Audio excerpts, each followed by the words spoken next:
유산은 소파술이라는 수술을 통해 진행하게 되는데, 소파술은 내막을 큐렛이라는 도구로 긁어내는 수술입니다. 비교적 이전에 비하면 비침습적으로 진행이 되고 있기는 하는데, 그래도 소파술은 내막의 유착과 내막의 얇아짐을 유발할 수 있는 가장 직접적인 요인입니다. 만약 수차례 유산 후 생리의 양이 감소하거나 생리 양상의 변화가 있으셨다면 자궁 내막에 대한 점검을 받으시고 자궁 내막 재생을 돕는 치료가 필요하게 됩니다. 내막을 적절하게 잘 재생하고 자궁이 조리되어야 그 지속된 유산을 예방할 수 있기 때문입니다. 아마 2차 피검까지 통과가 되는 상황이라면 임신을 유지할 수 있는 내막의 힘이나 호르몬에는 큰 문제가 없고 아마 배아의 문제일 가능성이 조금 더 높을 것으로 생각이 됩니다.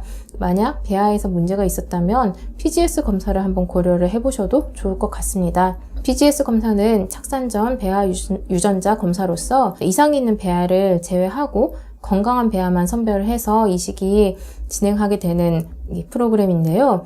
PGS가 모든 배아의 이상을 모두 선별을 할 수 있는 건 아니지만은 적어도 만들어진 배아들 중에서 이상 배아와 정상 배아의 비율이 한 어느 정도 되는지, 또 반복되는 이상 패턴은 없는지 미리 알고 있다면 임신의 확률을 높일 수 있을 것입니다. 그래서 최근에는 연속된 유산이 있을 경우에 오일배양 배아를 만들어서 PGS 검사를 하는 추세로 좀 많이 가고 있습니다.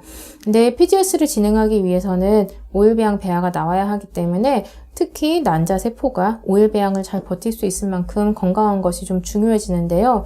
난자의 질을 높이기 위한 한약의 치료와 한방치료, 또 적절한 몸 만들기가 병행이 되어야 하며 3개월 정도 이런 노력들이 쌓이는 것이 매우 중요합니다.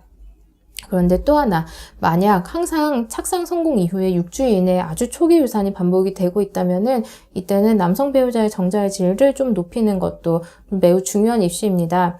배아는 남성과 여성 양쪽의 유전자를 모두 반영하기 때문에 양쪽의 생식세포의 질을 모두 높이는 것이 중요한 데다가 착상에 성공한 배아라면은 난자의 기능은 상대적으로 양호할 가능성이 조금 높고 오히려 이때는 정자의 질이 좋아져서 배아가 잘 착상되고 유지될 수 있도록 하는 게 좀 중요한 문제가 됩니다. 실제로 최근에는 6주 이내 초기 유산의 원인으로 정자 유전자 문제가 대두되고 있기도 하기 때문에 정자의 질을 높이기 위한 노력들을 함께 병행해 주는 것이 중요합니다. 건강의 회복과 올바른 치료를 권유드리며 다음 임신은 꼭 성공하시길 기원하겠습니다.